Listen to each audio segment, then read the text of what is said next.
राष्ट्रीय द्वितीय खंड के सभी छात्र छात्राओं के लिए आज अनिवार्य द्वितीय पत्र राष्ट्रभाषा हिंदी में पंडित राम नरेश त्रिपाठी विरचित पथिक खंड काव्य के संबंध में जानकारियाँ। डॉक्टर पंडित राम नरेश त्रिपाठी द्वारा विरचित पथिक हिंदी का सबसे लोकप्रिय और कवि के ही शब्दों में सर्वप्रथम राष्ट्रीय कथात्मक खंड काव्य है।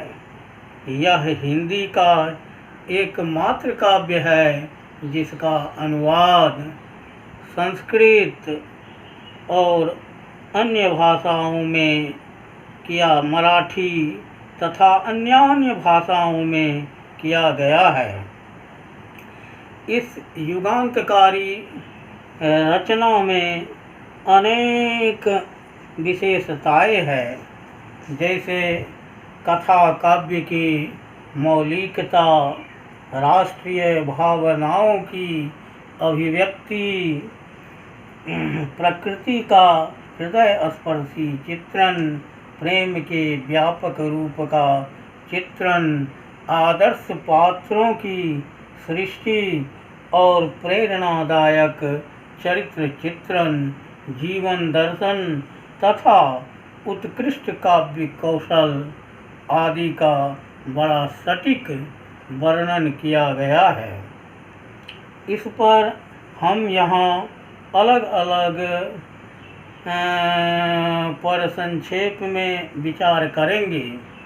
जैसे पहले काव्य की मौलिकता पर विचार करना है। पथिक सर्वासत एक मौलिक प्रबंध काव्य है। इसका कथानक कहीं से इतिहास, पुराण, रामायण, महाभारत से उधार लिया हुआ नहीं है। यह कवि कल्पित होकर भी वास्तविकता पर आधारित है। इसका नायक कोई देव, यक्ष, किन्नर या अवतारी पुरुष अथवा प्रसिद्ध कवि, मुनि या प्रतापी पृथ्वीपति न होकर समाज के मध्यम वर्ग के एक साधारण नव युवक है, पृथ्वी पुत्र है, जो अपनी साधना से अपने लोकरंजक चरित्र का निर्माण करते हैं और देश जाति का कर्णधार बनकर देश को स्वाधीन करता है। वह अपने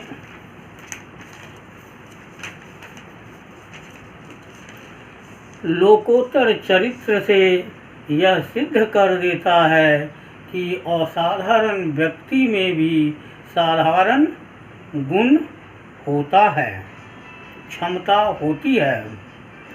इस काव्य का विषय सर्वदा मौलिक है। स्वदेश को काव्य का मुख्य विषय बनाने का प्रथम प्रयोग पथिक में ही हुआ है। राष्ट्रीय चेतना के विकास से पूर्ण स्वराज की प्राप्ति एवं गणतंत्र की स्थापना की कल्पना पहल इसी काव्य में मिलती है।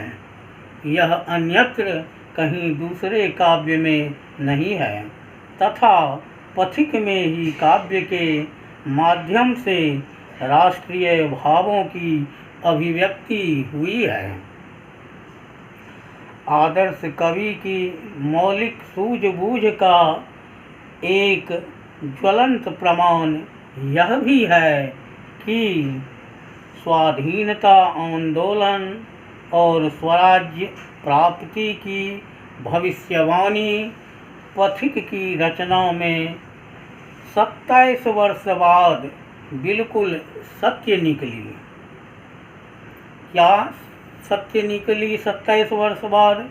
तो पथिक ने काव्य को एक नई दिशा दी है। पथिक में काव्य को एक नई दिशा दी है।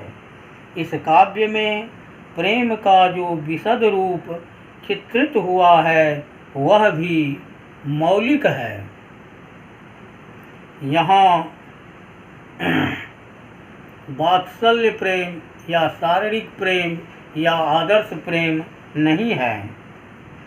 कवि ने प्रेम को स्वार्थ एवं वासना के संकुचित क्षेत्र से निकालकर उसे सर्वव्यापक एवं मंगलकारी बना दिया है। प्रकृति के निरीक्षण एवं चित्रण में भी त्रिपाठी जी ने मौलिक राष्ट्रीय दृष्टिकोण अपनाया है। उन्होंने प्रकृति के सहज सौंदर्य के एक से एक मनोहर चित्र उपस्थित किए ही साथ साथ बाह्य प्रकृति एवं अंतः प्रकृति में सामंजस्य भी स्थापित किया है। काव्य की भाव और शैली में भी नवीनता है। राष्ट्रवाणी का स्वर पहले पहल पथिक में ही मुखरित हुआ है। पथिक के अलावा और कहीं यह मुखार नहीं है, और हो भी क्यों नहीं। राम नरेश त्रिपाठी का जन्म 1890 ईस्वी में उत्तर प्रदेश के तत्कालीन सोनपुर गांव के सोनपुर जिला अंतर्गत एक छोटे कृषक परिवार में हुआ था।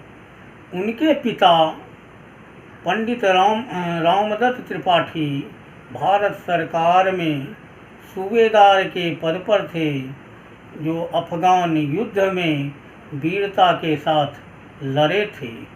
वह धार्मिक प्रवृत्ति के थे। कहा जाता है कि आत्मा जायते पुत्रः, तो पुत्र पर पिता का विरासती गुण रहता ही है, और पिता का सारा गुण राम नरेश त्रिपाठी में देखा जाता है। अगले क्लास में राष्ट्रीय भावना की अभिव्यक्ति, देश प्रेम तथा पराधीनता पर क्षोभ और स्वाधीनता के लिए जन जागृति तथा अहिंसात्मक आंदोलन पर विचार होगा। आज का पाठ यहीं समाप्त होता है।